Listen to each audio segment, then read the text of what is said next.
ஒரே அணிதான். இந்த தமிழ்நாட்டை காப்பதற்கும் தமிழ் மண்ணை காப்பதற்கும் ஓரணி தலைவர் தளபதி மு.க. ஸ்டாலின் அவர்கள் தலைமையில் இருக்கின்ற ஓரணி. நாங்கள் நாடாளுமன்றத்திலே பல்வேறுபட்ட பிரச்சனைகள் எழுப்புகிறோம்.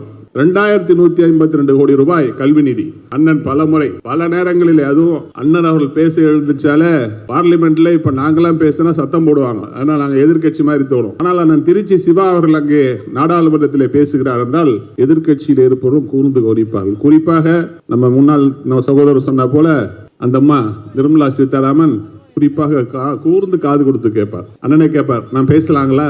தாராளமா பேசுங்க, நல்லா பேசுங்க அப்படின்னுவாங்க. ஓரணியில் தமிழ்நாடு ஏன்? அந்த தமிழ்நாட்டிலே ஓரணியை கொண்டு வர வேண்டிய அவசியம் ஏன் ஏற்பட்டிருக்கிறது? தமிழ்நாட்டிலே தலைவர் கலைஞராக இருந்தாலும் அன்றைக்கு ஆண்டு கொண்டிருந்து மறைந்துவிட்ட செல்வி ஜெயலலிதா அவர்களாக இருந்தாலும் இரு அணியாக இருந்தது. திராவிட இயக்கங்கள் இரு அணியாக இருந்து பணியாற்றிய காலம் அது. ஒன்று திராவிட முன்னேற்ற கழகம் ஆட்சி பொறுப்பில் இருக்கும், அல்லது அதிமுக ஆட்சி பொறுப்பில் இருக்கும்.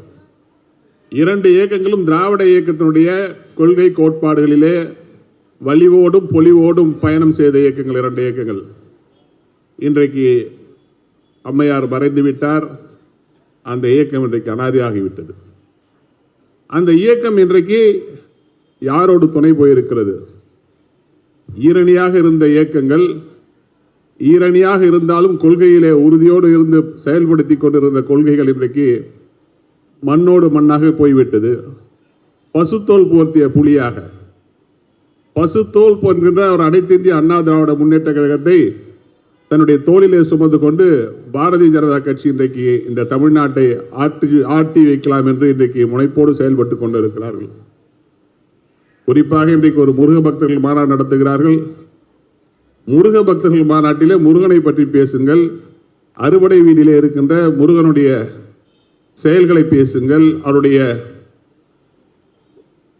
படிகங்கள், அவருடைய பாடல்களை பாடுங்கள் என்றால் அந்த முருக மாநாட்டிலே திராவிட இயக்க கொள்கையிலும் திராவிட இயக்க சிந்தனைகளையும் எப்படியெல்லாம் விமர்சிக்க முடியுமோ அப்படியெல்லாம் விமர்சிக்கின்ற ஒரு சூழ்நிலையை உருவாக்கி இருக்கிறார்கள்.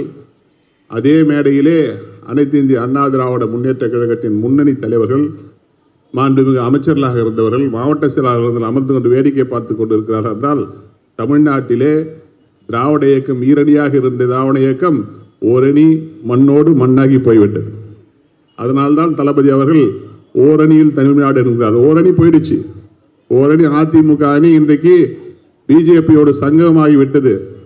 பிஜேபி அமித்ஷா கூறுகிறார் என்டிஏ ஆட்சி என்கின்றார். எடப்பாடி சொல்கிறார் அதிமுக ஆட்சி என்கின்றார். இதில் எது உண்மை?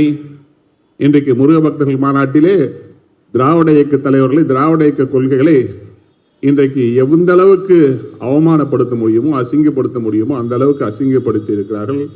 அதற்கான ஒரு கண்டன குரல் கூட இன்றைக்கு எழுப்பாதவர் தான் இன்றைக்கு நாளை ஆட்சியை பிடிப்போம் என்று கூறி வந்திருக்கின்ற திரு எடப்பாடி பழனிசாமி அவர்கள். அதனால்தான் ஒரு அணி போய்விட்டது. ஒரே அணிதான். இந்த தமிழ்நாட்டை காப்பதற்கும் தமிழ் மண்ணை காப்பதற்கும் ஓரணி தலைவர் தளபதி மு.க. ஸ்டாலின் அவர்கள் தலைமையில் இருக்கின்ற ஓரணி. நாங்கள் நாடாளுமன்றத்திலே பல்வேறுபட்ட பிரச்சனைகள் எழுப்புகிறோம். எனக்கு முன்னாலே பேசிய பேச்சாளர் சொன்னதை போல 2152 கோடி ரூபாய் கல்வி நிதி. அண்ணன் பல முறை பல நேரங்களில் அதுவும் அண்ணன் அவர்கள் பேச எழுந்துச்சாலே பார்லிமெண்ட்ல இப்ப நாங்களாம் பேசினா சத்தம் போடுவாங்க. அதனால நாங்கள் எதிர்கட்சி மாதிரி தோணும். ஆனால் அண்ணன் திருச்சி சிவா அவர்கள் அங்கே நாடாளுமன்றத்தில் பேசுகிறார் என்றால் எதிர்கட்சியில் இருப்பவரும் கூர்ந்து கவனிப்பார்கள். குறிப்பாக நம்ம சகோதரர் சொன்ன போல அந்த அம்மா நிர்மலா சீதாராமன் குறிப்பாக கூர்ந்து காது கொடுத்து கேட்பார். அண்ணனை கேட்பார், நான் பேசலாங்களா? தாராளமா பேசுங்க, நல்லா பேசுங்க அப்படின்னுவாங்க. அந்த அளவுக்கு ஒரு காந்த சக்தியால் தன்னுடைய கருத்துக்களால் எங்களுக்கு என்னென்ன குறைகள் இருக்கிறது, தமிழ்நாட்டில் எங்களுடைய நிலைமை என்ன, சர்வசிக்ஷா அபியான் என்கிற திட்டத்திற்கு நாங்கள் மும்மொழி கொள்கையை ஏற்றுக்கொள்ளவில்லை என்ற காரணத்தினால் நீங்கள் 2152 கோடி ரூபாய் கொடுக்க மறுப்பது என்பது நியாயமா என்று அவர் தலைமையிலே நாங்கள் பல நேரங்களிலே முழங்கி இருக்கிறோம். அது மட்டுமல்ல, வர்தா புயல், பல்வேறுபட்ட புயல்களிலே பாதிக்கப்பட்டு ஆயிரக்கணக்கான கோடி ரூபாய் நமக்கு நஷ்டம் ஏற்பட்ட நேரத்திலே நாங்கள் கேட்டதற்கு கொடுத்ததோ சொற்ப தொகைத்தான். அது குறித்து பல விவாதங்களிலே அண்ணன் திருச்சி சிவாகர்கள் தலைமையிலே அவருடைய வழிகாட்டுதலிலே எடுத்து வைத்து கேட்டிருக்கிறோம். அப்போதும் அவர்கள் செவி கொடுத்து மதிப்பதில்லை. காரணம் ஏனென்றால் தமிழ்நாட்டிலே திராவிட முன்னேற்ற கழகம் ஆண்டு கொண்டிருக்கிறது. திராவிட முன்னேற்ற கழகத்தால் தான் அகில இந்திய அளவிலே மிகப்பெரிய ஒரு அணியை இன்றைக்கு தளபதி அவர்கள் கட்டமைத்திருக்கிறார். ஒரு 10 ஆண்டுகளுக்கு முன்னால் பிஜேபியை எதிர்ப்பதற்கு யாருமே இல்லை என்கின்ற சூழ்நிலை மாறி இன்றைக்கு பிஜேபியை எதிர்ப்பதற்கு அண்ணன் தளபதி அவர்கள் எடுத்த முடிவின் அடிப்படையில் இன்றைக்கு அகில இந்தியாவை இன்றைக்கு திரண்டு இன்றைக்கு செயல்பட்டு கொண்டிருக்கிறது என்றால் நாங்கள் பெருமையோடு சொல்லுவோம். என் பாக்கெட்டில் கார்டை வச்சுட்டு போட்டால் கேட்பாங்க, ஸ்டாலின் அப்படின்வாங்க.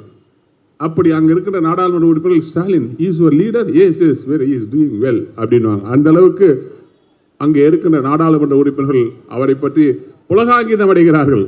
இப்படி ஒரு தலைவனை நீங்கள் பெற்றிருக்கிறீர்களே, அந்த தலைவன் வழிகாட்டுதலிலே அகில இந்திய அளவிலே இன்றைக்கு பிஜேபி எதிர்ப்பதற்கு ஒரு பலமான அணியை உருவாக்கிய தலைவர் தான் உங்களுடைய முதல்வர் தளபதி மு.க. ஸ்டாலின் என்று அன்றைக்கு புகழாரம் சூழ்கின்ற நிலை இருக்கிறது.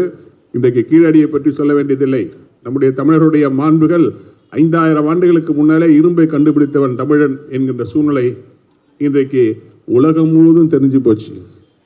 நாங்கள் சொல்லலை, அறிவியல் அறிஞர்கள் அந்த கீழடி ஆய்வுகளின் அடிப்படையில் 5000 ஆண்டுகளுக்கு முன்னாலேயே கீழடியிலே பல்வேறுபட்ட ஆவணங்களின் அடிப்படையிலே தமிழுடைய தொன்மையை ஆய்ந்து இன்றைக்கு சொல்லுகின்ற நேரத்திலே அது இன்னும் பத்தாது, இன்னும் எங்களுக்கு ஆவணங்கள் வேண்டும், ஆதாரங்கள் வேண்டும் என்று நம்முடைய பெருமைகளை மறைப்பதற்காக இந்த மத்திய அரசு பல்வேறுபட்ட காரணங்களை கூறிக்கொண்டிருக்கு. இதெல்லாம் தான் கேட்குறோம். அதிமுக என்ன செய்கிறது? இங்கிருந்து மறைந்து சென்று போய் இன்றைக்கு கூட்டணி வேண்டும் என்று அமித்ஷாவை சந்தித்து அன்றைக்கு சால்வை போட்டு விட்டு வந்த எடப்பாடி அதற்கு பிறகு அவரை உட்கார வச்சுட்டே சொல்றார், அவர் என்டிஏ ஆட்சி என்றார். என்டிஏ ஆட்சி என்றால் என்ன? National democratic alliance. என்டிஏ ஆட்சி வந்து பிஜேபியோட ஆட்சி. பிஜேபியோட ஆட்சி தமிழ்நாட்டுக்கு வந்தால் என்ன ஆகும்? 1920களிலிருந்து நாம் உருவாக்கி வைத்திருக்கிற இடஒதுக்கீட்டு முறை பறிபோகும். இடஒதுக்கீட்டு முறை மட்டும் பறிபோகாது. உங்களுடைய 50 ஆண்டு காலம் பிற்படுத்தப்பட்ட மக்களுக்கு, தாழ்த்தப்பட்ட மக்களுக்கு, ஒடுக்கப்பட்ட மக்களுக்காக இந்த திராவிட இயக்கம் கொண்டு வந்திருக்கின்ற சாதனைகளும் எல்லாம் இன்றைக்கு வீணாக போகின்ற சூழ்நிலை உருவாகிவிடும். இவற்றையெல்லாம் கருத்திலே கொண்டுதான் இன்றைக்கு தலைவர் தளபதி அவர்கள் இல்லங்கள் தோறும் சென்று நீங்கள் ஓரணியிலே இந்த மக்களை திரட்டுங்கள், என்னென்ன பணிகள் ஆற்ற முன்னாடி சொன்னார். மகளிர் உரிமை தொகை மட்டுமே இன்றைக்கு மகளிர், அதற்காக மட்டுமல்ல, விடியல் பயணம், இப்படி தமிழ் புதல்வன் திட்டம், எண்ணற்ற திட்டங்கள் இன்றைக்கு தினந்தோறும். இன்னைக்கு கூட பாருங்க, ஒரு திட்டம் அறிவித்திருக்கிறார். பிள்ளைகளுக்கு பள்ளியில் இருந்தால் ஒரு ஷெட்யூல், பள்ளிக்கு போய் உள்ள உட்காந்துட்டோம்னா தண்ணி குடிக்க மாட்டான். தண்ணி குடிக்கணும்னா கூட ஒரு பெல்லு, வாட்டர் பெல் அப்படி அடித்தா 11 மணிக்கு ஒரு பெல்லு, 12 மணிக்கு ஒரு பெல். அந்த நேரத்தில் போய் அவங்க கொஞ்சம் தண்ணி குடிக்கணும். உடல் கவனம் செலுத்துகின்ற ஒரு ஆட்சியாக, பள்ளி மாணவர்களுடைய உடல் கவனத்திலே அக்கறை செலுத்துகின்ற ஆட்சியாக இந்த திராவிட முன்னேற்ற கழக ஆட்சி செயல்பட்டு கொண்டிருக்கிறது.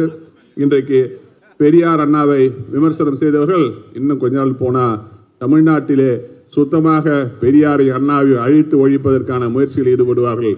பிஜேபி அது எந்த முகமூடியை போட்டு வந்தாலும் அது அதிமுக முகமூடியைத்தான் போட்டு வரும்.